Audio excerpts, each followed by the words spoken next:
Last class में हमने एक ज़रा सा ओवरव्यू दिया था balancing of a chemical reaction, कि हम किसी भी केमिकल रिएक्शन को बैलेंस कैसे करते हैं। ठीक है, सो बैलेंसिंग का मतलब क्या है, balancing of a chemical reaction क्या है। वैसे बैलेंसिंग हम करते क्यों हैं? To obey the law of conservation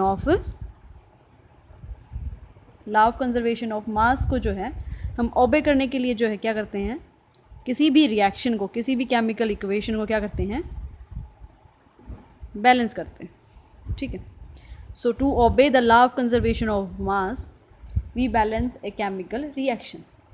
so balancing में हमें करना क्या होता है? Balancing is just a method to make the number of atoms को हमें क्या करना है, of different elements on the both sides of the equation equal. So equation के दोनों साइड हमें नंबर ऑफ एटम्स को इक्वल करना होगा। अगर एटम्स इक्वल हो गए तो डेफिनेटली हर एक एलिमेंट का जो मास है वो कांस्टेंट ही रहता है ना। सो एटम का नंबर इक्वल हो गया तो मतलब क्या है, उसका मास भी जो है क्या हो जाएगा, इक्वल हो जाएगा। तो और हमारा लॉ ऑफ कंजर्वेशन मास क्या हो जाएगा, फुलफिल हो जाएगा। ठीक है, तो balancing of a chemical reaction is just to make the number of atoms on both sides of an element, both sides of an equation has to be made equal, right? और ऐसे करना कैसे है? कोई प्रॉपर मेथोडोलॉजी नहीं है कि हमें किस पर्टिकुलर नंबर से हमें उस एलिमेंट को या फिर मॉलिक्यूल को मल्टीप्लाई करना है। हम यूज़ करते हैं hit and trial method. Hit and trial मतलब कि हम जो है नंबर से मल्टीप्लाई करके देखते हैं कि किस नंबर से हमारा, अगर मल्टीप्लाई करने पर जो हमारा नंबर ऑफ एटम्स है वो इक्वल हो जाएगा। So we used hit and trial method for the equation of, that is equation का मतलब ही होता है कि दोनों तरफ जो भी हम लिख रहे हैं वो इक्वल हो जाए। ठीक है, सो hit and trial method use करके कि हम नंबर से मल्टीप्लाई कर करके देखते हैं कि किस नंबर से मल्टीप्लाई करने पर जो हमारी केमिकल रिएक्शन है उसके जो एलिमेंट्स का नंबर है वो इक्वल हो जाता है। ठीक है, तो हमने कुछ स्टेप्स लिखे थे। फर्स्ट ऑफ ऑल क्या करना है, केमिकल रिएक्शन जो है वो वर्ड फॉर्म में, या फिर पहले उसको अगर वर्ड फॉर्म में नहीं गिवन, अगर स्टेटमेंट गिवन है तो उसे हम वर्ड फॉर्म में कन्वर्ट करते हैं। पहले तो हम लिखते हैं उसकी वर्ड फॉर्म, उसके बाद हम क्या लिखते हैं, उसकी सिंबॉलिक फॉर्म। तो बेसिकली जो हमारी केमिकल रिएक्शन है वो सिंबॉलिक फॉर्म के अंदर होनी चाहिए। ठीक है, क्योंकि सिंबॉलिक फॉर्म से हमें विजुअलाइज होगा अच्छे से कि कितने हाइड्रोजन के एटम रिएक्ट कर रहे हैं, कितने ऑक्सीजन के एटम रिएक्ट कर रहे हैं, मतलब किसी भी रिएक्शन के अंदर कितने एटम्स जो हैं वो रिएक्ट कर रहे हैं और कितने एटम्स जो हैं इन्वॉल्व हैं इन द प्रोडक्ट साइड। ठीक है, सो हमें जो है रिएक्शन को सिंबॉलिक फॉर्म में कन्वर्ट करना, फाइनल जो है सिंबॉलिक फॉर्म के अंदर जो हमारी रिएक्शन होनी चाहिए। ठीक है, सो एग्जाम्पल उसके बाद क्या था, उनके दोनों साइड, लेफ़्ट हैंड साइड में हमें क्या करना है कि जो हमारे रिएक्टेंट साइड है उसके अंदर कितने एलिमेंट्स रिएक्ट कर रहे हैं, उनका नंबर, उनके एटम्स का नंबर, कि कितने, मान लिया तुमने वाटर की फॉर्मेशन की है तो H2 + O2 गिव्स H2O, ये रिएक्शन है। ठीक है, सो अब लेफ़्ट हैंड साइड क्या है, रिएक्टेंट साइड, ये हमारे क्या है, रिएक्टेंट्स, और ये क्या है, हमारे प्रोडक्ट्स। ठीक है, सो रिएक्टेंट साइड में नंबर ऑफ एलिमेंट्स जो हैं वो काउंट करने हैं, एलिमेंट्स के एटम के नंबर काउंट करने, और प्रोडक्ट साइड में कितने एटम्स जो हैं बने हैं, पार्टिसिपेट कर रहे हैं, वो उनका नंबर जो है हमें काउंट करना है। फॉर एग्जांपल ये हमारे लेफ्ट हैंड साइड क्या है, लेफ्ट हैंड साइड है, और प्रोडक्ट साइड क्या है, हमारी राइट हैंड साइड, LHS और RH। सो हमारी जो ये रिएक्शन है इसके अंदर कौन कौन से एलिमेंट्स पार्टिसिपेट कर रहे हैं, दैट इज़ हाइड्रोजन है, H2 that is hydrogen, and O2 that is oxygen. Product में भी हाइड्रोजन ऑक्सीजन ही है। ठीक है, तो हम सारे के सारे एलिमेंट जो है हमारी रिएक्शन के अंदर जितने भी एलिमेंट्स हैं उनको लिख लेंगे पहले। सो लेफ़्ट हैंड साइड में जो है उनका नंबर काउंट करेंगे, और राइट हैंड साइड में जो है उनका नंबर काउंट करेंगे। लेफ़्ट हैंड साइड में हाइड्रोजन का नंबर कितना है, H2 दैट इज़ 2 हाइड्रोजन के atom, that is 2। Right hand side में जो है हाइड्रोजन के एटम कितने हैं, H2O, तो हाइड्रोजन यहाँ पे कितना है 2, तो 2 हाइड्रोजन के एटम राइट हैंड साइड में, ठीक है। तो हाइड्रोजन तो यहाँ पे बैलेंस्ड है, ठीक है। अब आते हैं ऑक्सीजन के ऊपर। ऑक्सीजन के लेफ्ट हैंड साइड में कितने एटम्स हैं, O2, दैट इज़ 2 एटम है। राइट हैंड साइड में जो ऑक्सीजन के एटम है वो कितने हैं, H2O, दैट इज़ 1 है, दैट इज़ ऑक्सीजन यहाँ पे अनबैलेंस्ड है।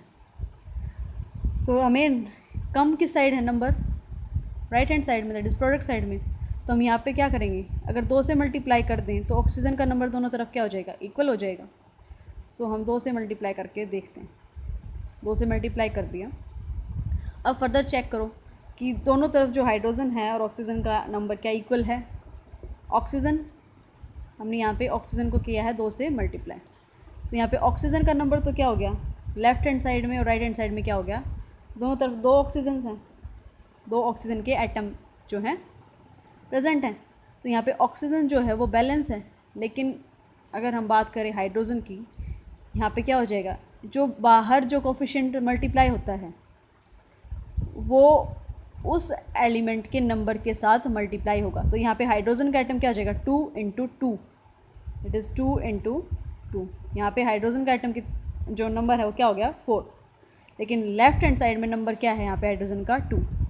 तो यहाँ पे भी अगर हम 2 से मल्टीप्लाई कर दें तो हमारी जो इक्वेशन है क्या हो जाएगी, बैलेंस हो जाएगी। So this is our balanced chemical equation.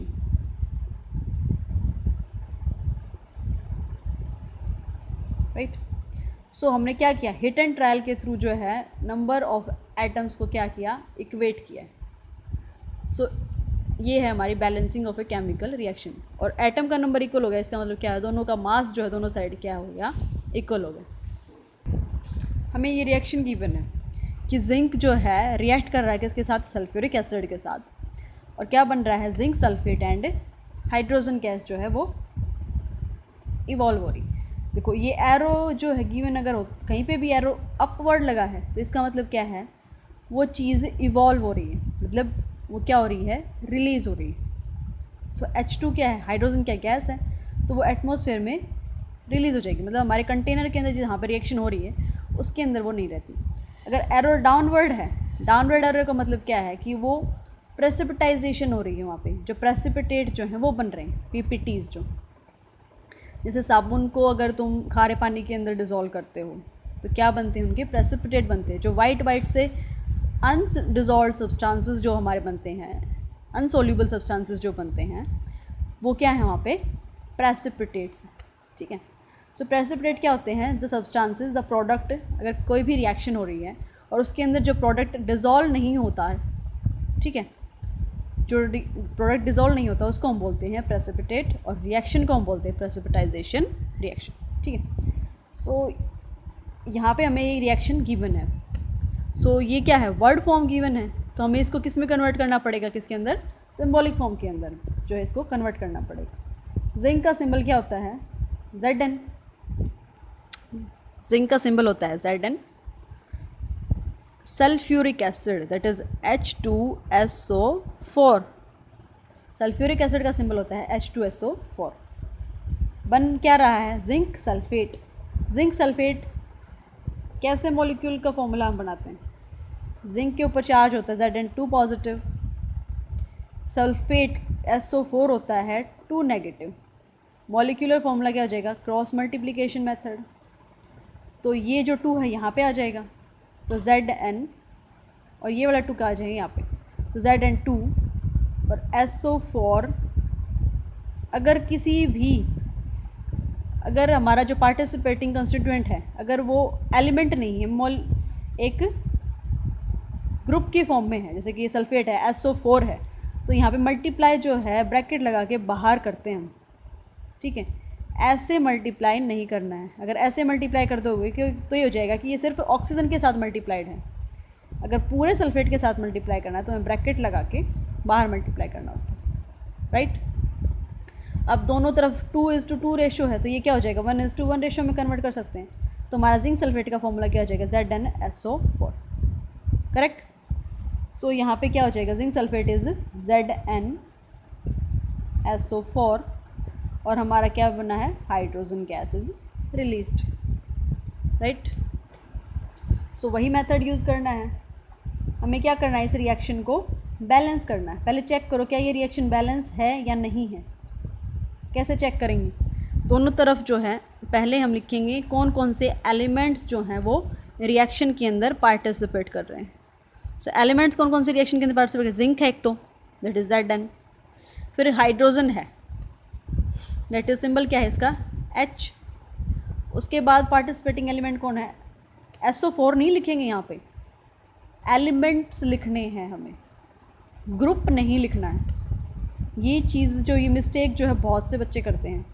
यहाँ पे सिर्फ हमें क्या लिखना है, एलिमेंट जो है उनका नंबर काउंट करना है, एटम्स का नंबर काउंट करना है, ग्रुप्स का एटम जो नंबर है वो काउंट नहीं करना। तो यहाँ पे सल्फेट के अंदर कौन कौन है, सल्फ़र है तो S, एंड ऑक्सीजन है दैट इज़ O। तो यहाँ पे अगर तुम ग्रुप की बात करो तो SO4 नहीं लिखोगे, सल्फ़र और ऑक्सीजन लिखना है, समझे। सो ये प्रोडक्ट साइड में भी यही एलिमेंट्स जो हैं मिलेंगे तुम्हें, that is zinc, sulphur, oxygen and hydrogen, right. अब इनका नंबर काउंट करो।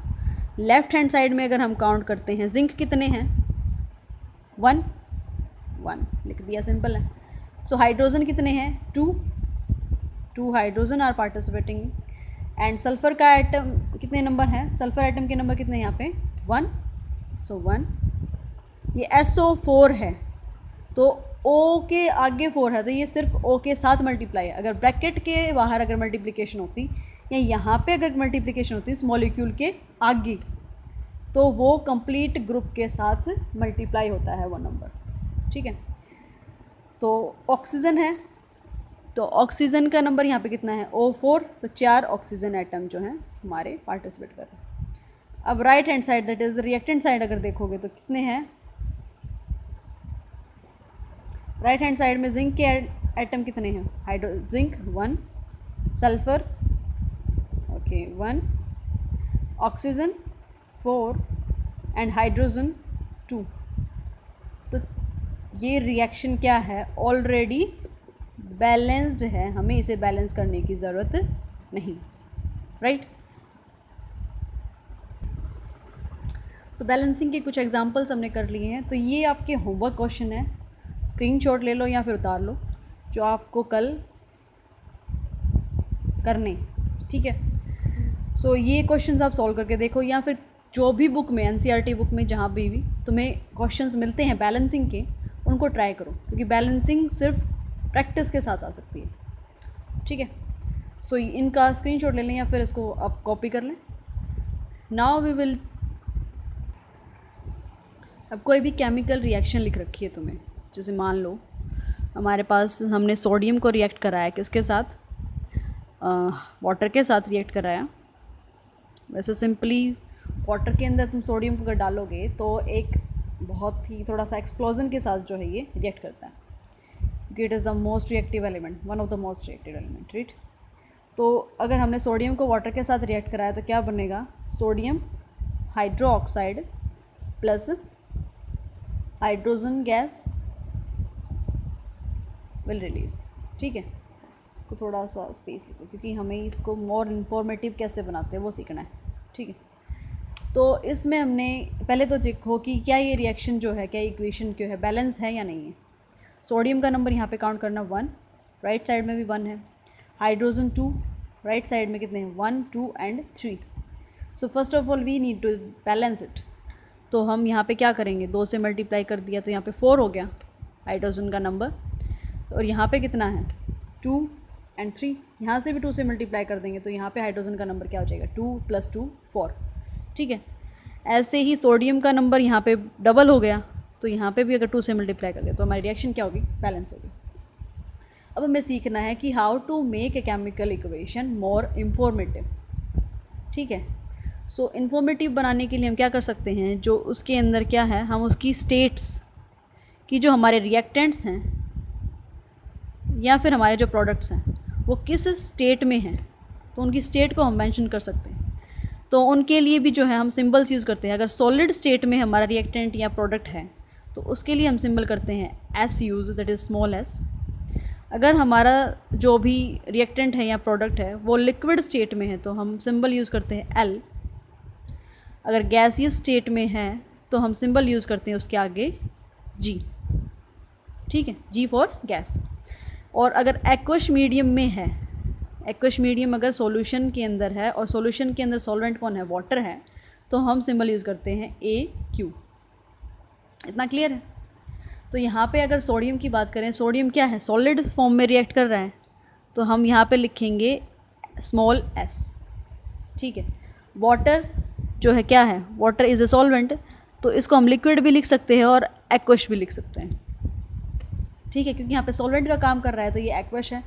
अदरवाइज़ ये रिएक्टेंट की अगर तुम बात करो तो ये क्या है, यहाँ पे एल भी यूज़ कर सकते हैं, दैट इज़ लिक्विड। और NaOH जो है वो वाटर के अंदर डिज़ोल्व फॉर्म में मिलेगा तुम्हें, तो ये इसके आगे हम क्या लिखेंगे, ए क्यू। और हाइड्रोजन क्या है, गैस है, तो इसके आगे लिखेंगे हम जी, राइट। उसके बाद अगर कोई गैस इवॉल्व हो रही है, इफ़ उस रिएक्शन के अंदर कोई भी गैस इवॉल्व हो रही है, तो उसके लिए हम यूज़ करते हैं दैट इज़ अपवर्ड एरो। और अगर कोई प्रेसिपिटेट बन रहा है उस रिएक्शन के अंदर, तो उसके लिए हम यूज़ करते हैं डाउनवर्ड एरो।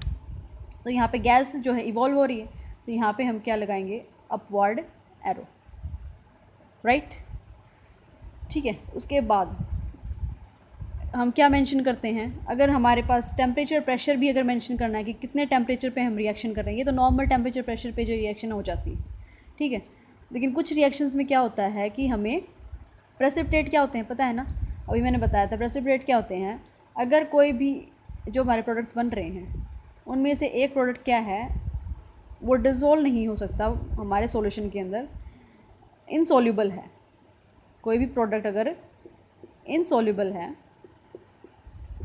उसको हम बोलते हैं प्रेसिपिटेट। और उसके लिए अगर हम शॉर्ट फॉर्म की अगर बात करें तो पीपीटी, शॉर्ट फॉर्म यूज़ करते हैं पीपीटी। अगर हम उसको सिंबॉलिक फॉर्म में अगर रिप्रेजेंट करना चाहते हैं तो हम यूज़ करते हैं डाउनवर्ड एरो। उसके आगे हम क्या लगा देंगे, डाउनवर्ड एरो लगा देंगे। इसका मतलब क्या है कि ये सब्सटेंस, ये जो प्रोडक्ट बन रहा है, ये क्या है, डिज़ोल्व नहीं होगा, ठीक है। तो और यहाँ पे अगर हमें टेम्परेचर प्रेशर या फिर कैटलिस्ट को रिप्रेजेंट करना है तो वो हम इस एरो के ऊपर लिखते हैं कि कौन सा टेम्परेचर है, कौन सा प्रेशर, किस प्रेशर के ऊपर हम रिएक्शन करा रहे हैं, और कौन सा कैटलिस्ट जो है हम उस रिएक्शन को फास्ट करने के लिए यूज़ कर रहे हैं, राइट। सो ये रिएक्शन है हमारी अमोनिया की सिंथेसिस हो रही है अमोनिया की, NH3 that is ammonia gas, ठीक है। तो कैसे कैसे, N2 दैट इज़ नाइट्रोजन और हाइड्रोजन मिलके क्या बना रहे हैं, अमोनिया। नाइट्रोजन क्या है, एक गैस है, हाइड्रोजन क्या है, गैस है, और अमोनिया भी क्या है, एक गैस है। तो यहाँ पे हमने उसकी स्टेट जो है रिएक्टेंट्स के प्रोडक्ट की मेंशन कर दी। क्या ये रिएक्शन बैलेंस्ड है, नाइट्रोजन 2 यहाँ पे 1, तो ये बैलेंस नहीं है। तो हम बैलेंस करने के लिए क्या करेंगे, नाइट्रोजन का नंबर इक्वल करो। तो नाइट्रोजन का नंबर अगर यहाँ से 2 कर दिया तो यहाँ पे दोनों तरफ नाइट्रोजन का नंबर बैलेंस हो गया। अब हाइड्रोजन का नंबर जो है यहाँ पे अनबैलेंस हो गया, दैट इज़ 3 को 2 से मल्टीप्लाई करें, जो आगे कोफिशिएंट होता है वो अंदर वाले नंबर से मल्टीप्लाई होता है। तो 3 × 2 दैट इज़ 6 है हाइड्रोजन का नंबर, यहाँ पे 3 × 2 6 हाइड्रोजन है, यहाँ पे कितने हैं, 2 हैं। अगर यहाँ पे भी 3 से मल्टीप्लाई कर दोगे तो यहाँ पे कितने हो जाएंगे हाइड्रोजन, 6। तो नाउ अब ये रिएक्शन क्या है, बैलेंस है, राइट। अब हम बात करें टेम्परेचर प्रेशर की। अगर हमें टेम्परेचर की बात करें तो ये रिएक्शन होती है 500 डिग्री सेल्सियस पे। तो टेम्परेचर हम कहाँ पे मेंशन करेंगे, इस एरो के ऊपर। और प्रेशर की बात करें तो ये रिएक्शन को प्रोसीड करने के लिए प्रेशर चाहिए 200 एटमॉस्फेयर। हमारा नॉर्मल प्रेशर जो होता है 1 एटमॉस्फेयर होता है, हमारी एयर का जो नॉर्मल प्रेशर है वो 1 एटमॉस्फेयर होता है, ठीक है। तो ये रिएक्शन प्रोसेस करनी है, प्रोसीड करनी है, तो उसके लिए हमें प्रेशर चाहिए 200 एटमॉस्फेयर। और कैटलिस्ट हम यहाँ पे यूज़ करते हैं Fe। सो Fe यहाँ पे होता है क्या, एज ए कैटलिस्ट। तो ऐसे जो है ये जो रिएक्शन है कंप्लीटली इंफॉर्मेटिव है। तो ये हमारी रिएक्शन है, कंप्लीट इन्फॉर्मेशन दे रही है। जो हमारे रिएक्टेंट्स हैं वो किस फॉर्म में होंगे ये भी हमें पता चल रहा है, हमारी रिएक्शन बैलेंस भी है। और इसके अंदर जो टेम्परेचर प्रेशर हमें चाहिएंगे इस रिएक्शन को करने के लिए, वो भी इसके अंदर जो है हमने जो है एक्सप्लेन कर दिए हैं, इंडिकेट कर दिए। तो किसी को भी अगर रिएक्शन करानी होगी तो वो देख के इस रिएक्शन को, अपनी जो टेम्परेचर प्रेशर है वो सब जो है सेट करके इस रिएक्शन को प्रोसीड करा सकता है। सो इस तरह से हम जो है किसी भी केमिकल रिएक्शन को क्या कर सकते हैं, बहुत ही ज़्यादा इन्फॉर्मेटिव बना सकते हैं। मतलब जितनी भी रिक्वायरमेंट्स होंगी उन्हें हम इसके अंदर इलस्ट्रेट कर सकते हैं। ठीक है, अगर हमें हीट प्रोवाइड करनी है तो इस एरो के ऊपर हम डेल्टा ये साइन लगाते हैं। इसका मतलब होता है कि हम उस रिएक्शन को क्या कर रहे हैं, हीट प्रोवाइड करा रहे हैं। ठीक है, so it was all about the balancing of a chemical reaction. और केमिकल रिएक्शन हम लिखते कैसे हैं और उसको ज़्यादा इंफॉर्मेटिव बनाने के लिए हम जो सिंबल्स यूज़ करते हैं वो हमने इस क्लास के अंदर सीखे। Thank you.